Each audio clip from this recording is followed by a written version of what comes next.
This is Robert Kraft, and I'm coming to you live on SNNLive, and we're here at the Precious Metals Summit 2016 in Beaver Creek, Colorado. With me right now is David Carew from Aldridge Minerals Inc., publicly traded company with the symbol AGM on the TSX Venture. David, welcome to SNNLive. Thank you, Robert. Great to be here with you. It's great to have you on our program. Thanks. So for our audience, it's been a full year since we had Han on originally. Yep. So let's start with an overview, and then we'll get into an update. Sure. So Aldridge is focused on developing our Yenipazar Project in central Turkey. It will be a polymetallic gold, silver, copper, lead, and zinc open pit mine. From a technical point of view, not a lot has changed in the last year. We had a feasibility study in 2013, optimized that in 2014. Really now on the technical front, we're at the stage where we can turn our attention to packages for basic engineering and whatnot. Our focus really has been the land acquisition. That process is underway, and we're expecting completion roughly first half of next year.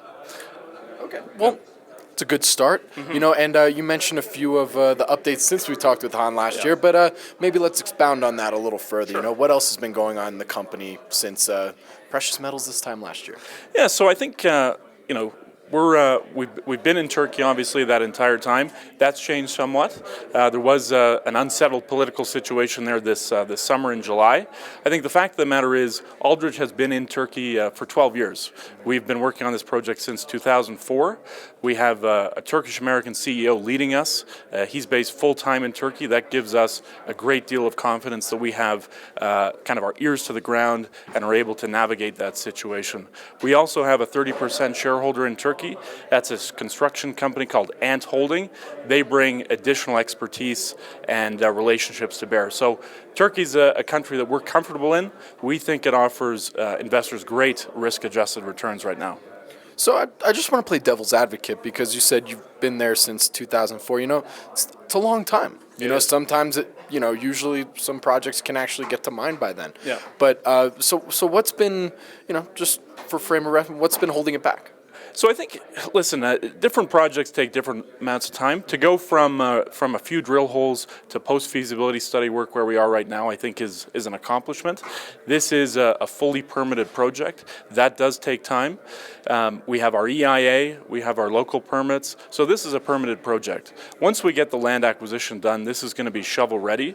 If we get the land done first half of next year, as we expect it to, we can turn our attention to project financing, get that wrapped up towards the end of next year, and you're in a situation where from 2004 to 2017, you've gone from no resource, just a few drill holes, to on the verge of having a mine.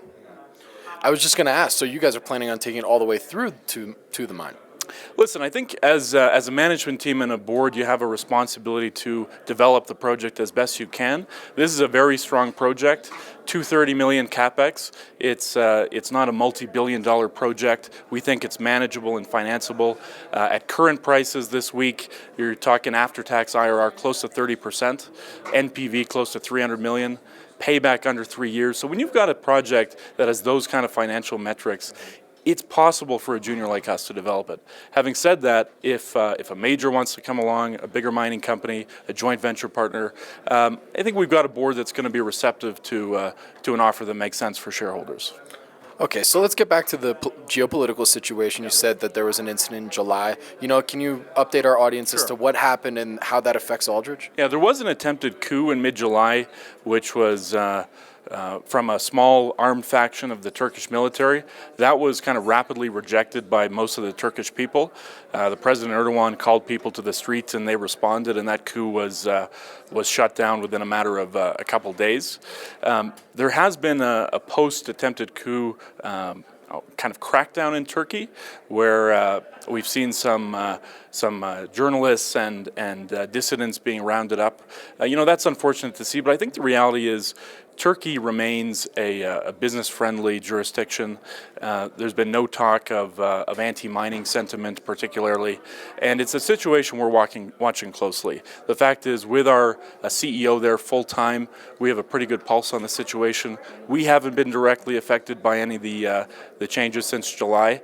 If you look at other companies in country like Eldorado, Eldorado, Alicer, Centerra's developing a project there. None of them have been affected either. So I think it's something we all have to watch carefully, but at the moment we haven't been affected. And hopefully, from an investor perception point of view, as these companies continue to work well in country with the government, people will become more comfortable with Turkey again. I was just going to ask, is mining part of the fabric of the Turkish culture? So it's becoming, I don't want to say go-to mining destination, but it's come a long way in the last 15 years. So in 2000, there were no gold mines operating in Turkey. There's now 10 gold mines operating today. That's come a long way in that amount of time. It's Europe's #1 gold producer, over 35 tons of gold a year coming out of Turkey. One of the reasons is I think Turkey recognizes they need to drive foreign direct investment. Given the political situation in the region, they have to go out of their way to attract business. So they have a mining-friendly code in place, a modern mining code.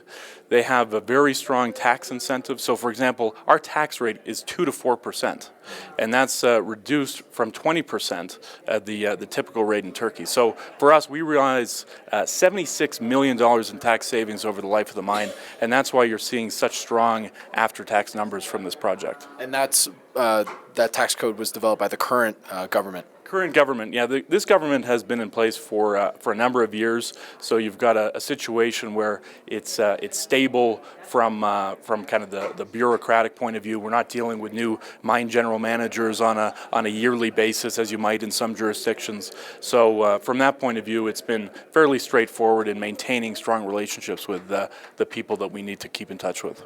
Let's talk about the resource a little bit. Yep. Tell me. So we have a very well-defined resource, 30 million tons in the probable reserve category. On a gold equivalent basis, you're talking about a grade of 2.4 grams per ton. So for a shallow open pit, which at its deepest will be 210 meters, that's a pretty strong grade. Look at it as on a gold equivalent basis, 2.3 million ounces of gold. We're processing at 2.5 million tons a year. So with your 30 million ton reserve, that gives you a healthy mine life of 12 years. And I believe this is all at near surface then, correct? It's all fairly near surface. As I say, at its deepest, the pit will be 210 meters. Whether we get to the end of the mine life and there's room for expansion from that point, possible. It is a VMS deposit.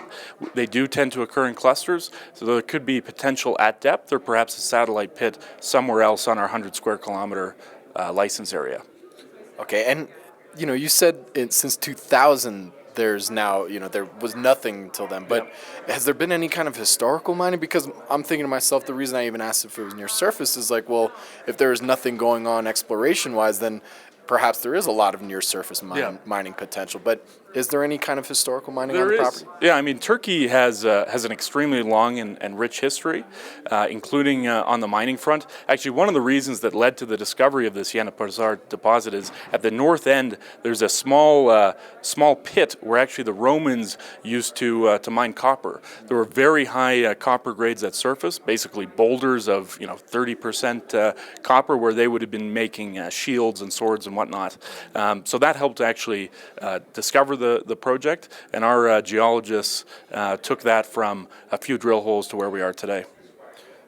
On that note, on the geologist and the team itself, you said Han is based in Turkey. Yes. Tell me a little bit about Han's background and also the geo team that's working on your project. Sure. So Han is a Turkish American. He was born in Turkey and then grew up there, moved to the U.S. He spent 30 years working in Denver in the mining industry for a large engineering firm called URS. Alamos Gold brought him back to Turkey about 5 years ago, and he joined Aldridge as CEO 2 years ago. He's based full-time, splits his time between Ankara and Istanbul. And we find, when you're in a situation where you've got a project that's not in Ontario or Quebec, having a CEO sitting in Toronto is not necessarily the right way to manage a project. So it's helpful in this case to have him there, given the current stage of development. Underneath Han in Turkey, we have a team some of them have been there for the whole 10 years. Our country manager, SEDAR Akça, is a geologist, extensive experience in the region, knows the geology inside and out, and our exploration Exploration Director, Ahmet Senturk, has been with us since the beginning, since 2004. You've got continuity on the geology team. So they have a great intuitive sense for this project, and subject to funding, they would love to be let loose and drill this project out. And as I say, we've already got a 12-year mine life, but we think there's substantial room for upside, and that's what they're excited about and looking to test. So, from what you can tell me, going into the rest of 2016 and then into 2017, what are some of the goals and milestones for the company? The focus for us right now is completing the land acquisition. We announced just this week a $40 million credit facility with BKT. It's an Albanian bank, 2-year facility, LIBOR plus 6, so basically a 9% interest rate at this point in time based on that agreement, and provides the company with a lot of flexibility. So we now have the funding to complete the land acquisition. That process is expected to be wrapped up first half of next year. We have a degree of confidence in that figure given that we're currently at 63% of the total, but we have commitments in writing from landowners that brings that to 89%. So we're kind of in the last 10% here. For the rest of the year, we'll be kind of working through those written commitments at the local land office, hopefully get close to 90%, say Q1 next year. And then there is obviously about 10-11% that's left over. These are people who are holding out for a higher price. Fortunately, we have the full support of the state in Turkey. So there is a compulsory process that runs in parallel. We're committed to acquiring as much as possible on a voluntary basis. But for those who don't want to sell to us, we won't have kind of holdout risk. That's mitigated with the support of the state, and that process is moving smoothly. We expect that to wrap up Q2 next year. And where can our audience go and find more information about Aldridge Minerals? Our website is www.aldridgeminerals.ca. My name is Robert Kraft, and I'm coming to you live on SNNLive, and we're here at the Precious Metals Summit 2016 in Beaver Creek, Colorado. With me again has been David Carew from Aldridge Minerals Inc., publicly traded company with the symbol AGM on the TSX Venture. David, thank you so much for joining me. Thank you so much, Robert. That was great. Thank you.